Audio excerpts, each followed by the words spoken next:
नमस्कार. चला, आज आपण जातक कथांमधून एक खूप सुंदर गोष्ट ऐकूया. ही गोष्ट आहे निष्ठा, कृतज्ञता आणि केलेल्या उपकारांची आठवण ठेवण्याबद्दल. ही गोष्ट आपल्याला एका अशा हत्तीणीबद्दल सांगते जिच्या सेवेला, तिच्या योगदानाला सगळ्या विसरून गेले होते. जरा विचार करा. राजा उदयनाची एकेकाळची लाडकी हत्तीण भद्वतिका. तिचं आयुष्य कसं होतं आणि आता कसं झालंय? एकेकाळी तिचा काय थाट होता. रंगीबेरंगी गालिचे, शाही जेवण, सुंदर अलंकार. आणि आज ती जंगलात एकटी निराधार आयुष्य जगतीये. तिचं वैभवशाली आयुष्य आणि आजची ही दुःखद स्थिती यातला अंतरच खूप काही सांगून जातं. आणि मग एके दिवशी हीच बिचारी वृद्ध हत्तीण बुद्धांना भेटते. ती त्यांच्या पाया पडते आणि आपला पूर्वीचा सन्मान परत मिळावा म्हणून अगदी कळकळीनं विनंती करते. तिच्या डोळ्यांमधलं दुःख आणि आवाजातली आर्तता तिच्यावर झालेल्या अन्यायाची कहाणी सांगत होती. तर आपल्या कथेचा पहिला भाग सुरू होतो तो ह्याच समस्येपासून, जिथे एका निष्ठावान सेविकेला तिच्या म्हातारपणी अशा अन्यायाला सामोरं जावं लागतंय. आणि इथे मग बुद्ध हस्तक्षेप करतात. ते थेट राजा उदयनाशी बोलतात. ते त्याला समजावून सांगतात की कृतज्ञ असणं किती महत्वाचं आहे. ज्यांनी तरुणपणी तुमची सेवा केली त्याच्या म्हातारपणी असा अपमान करणं, त्याचा सन्मान हिरावून घेणं हे अजिबात योग्य नाही. पण खरी गंमत तर पुढे आहे. बुद्ध एक वाक्य बोलतात जे कथेला एक वेगळंच वळण देतं. ते म्हणतात, ही काही पहिली वेळ नाहीये. या एका वाक्यातून ते सांगतात की ही घटना याआधीही घडलेली आहे. आणि हेच वाक्य आपल्याला वर्तमानातून भूतकाळातल्या एका कथेकडे घेऊन जातं, जिथे या समस्येचं मूळ दडलेलं आहे. तर मग चला, ऐकूया ती गोष्ट बनारसमधल्या राजा दलधम्म आणि त्याच्या पराक्रमी हत्तीणीची. ही गोष्ट आजच्या कथेचा जणू एक प्रतिध्वनी आहे. ही काही साधीसुधी हत्तीण नव्हती बरं का. तिच्यात प्रचंड ताकद होती. ती एका दिवसात 100 योजने प्रवास करायची, राजाची दूत म्हणून काम करायची आणि युद्धात तर शत्रूचा अक्षरशः धुवा उडवायची. तिचं राज्यासाठी योगदान खूप मोठं होतं. पण इतकं सगळं करूनही तिच्या नशिबी काय आलं? तेच जे भद्दवतिकेच्या नशिबी आलं होतं. म्हातारपण आलं, शक्ती कमी झाली आणि राजाने तिला एका कुंभाराकडे शेण वाहण्याच्या कामासाठी देऊन टाकलं.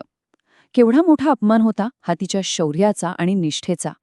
हे शब्द आहेत त्या हत्तीणीचे. तिने आपलं दुःख राजाच्या ज्ञानीमंत्र्याकडे म्हणजे बोधिसत्वाकडे व्यक्त केलं.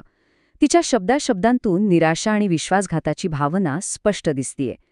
तिला वाटत होतं की तिचं आयुष्य आता संपलंच आहे. आणि इथेच कथेला एक महत्त्वाचं वळण मिळतं. आता बोधिसत्व राजा दलहधम्माला त्याच्या चुकीची जाणीव करून देतात. बोधिसत्व राजाला एक थेट प्रश्न विचारतात. हा फक्त प्रश्न नव्हता, तर राजाला आरसा दाखवण्यासारखं होतं. या प्रश्नानं राजाला आत्मपरीक्षण करायला भाग पाडलं. बोधिसत्वांनी राजाला 4 महत्त्वाच्या गोष्टी सांगितल्या. ते म्हणाले की चांगली कामं विसरल्याने नाश होतो, पण तीच कामं लक्षात ठेवली तर यश मिळतं. कृतज्ञता हा फक्त एक गुण नाही, तर तो यशाचा मार्ग आहे. आणि कृतज्ञता विनाशाकडे घेऊन जाते. हे एक वैश्विक सत्य आहे. आणि ह्या उपदेशाचा परिणाम झालाच. राजाला त्याची चूक उमगली. त्याने त्या ज्ञानीमंत्र्याचा सल्ला ऐकला आणि तात्काळ त्या हत्तीणीला तिचा सगळा सन्मान परत दिला. चला, आता परत येऊया आपल्या मूळ कथेवर, राजा उदयन आणि भद्दवतिके यांच्याकडे. पाहूया की भूतकाळातल्या या कथेने वर्तमानातली समस्या कशी सोडवली. बुद्धांनी सांगितलेली ही प्राचीन कथा ऐकून राजा उदयनाला प्रेरणा मिळाली. त्याला आपली चूक समजली आणि त्यानेही दलधम्म राजाप्रमाणेच भद्दवतिकेचा सन्मान पुन्हा स्थापित केला. तिला तिचे जुने वैभव परत मिळवून दिले. पण थांबा, गोष्ट अजून संपलेली नाही. खरा ट्विस्ट तर आत्ता येणार आहे. बुद्ध आता एक असा खुलासा करणार आहेत जो या सर्व पात्रांना त्यांच्या वेगवेगळ्या जन्मांमधून एकमेकांशी जोडतो. बुद्ध सांगतात की त्या काळातली ती हत्तीण म्हणजे दुसरी तिसरी कोणी नसून हीच आजची भद्दवतिका होती. तो राजा म्हणजे साक्षात त्यांचा शिष्य आनंद होता. आणि तो ज्ञानीमंत्री तो दुसरा कोणी नसून स्वतः बुद्धच होते. यातून कर्माचं आणि नात्यांचं चक्र किती गहन आहे हे दिसून येतं. म्हणजे बघा, या एका गोष्टीत दुसरी गोष्ट गुंफून एकच स्पष्ट आणि महत्त्वाचा संदेश दिला आहे.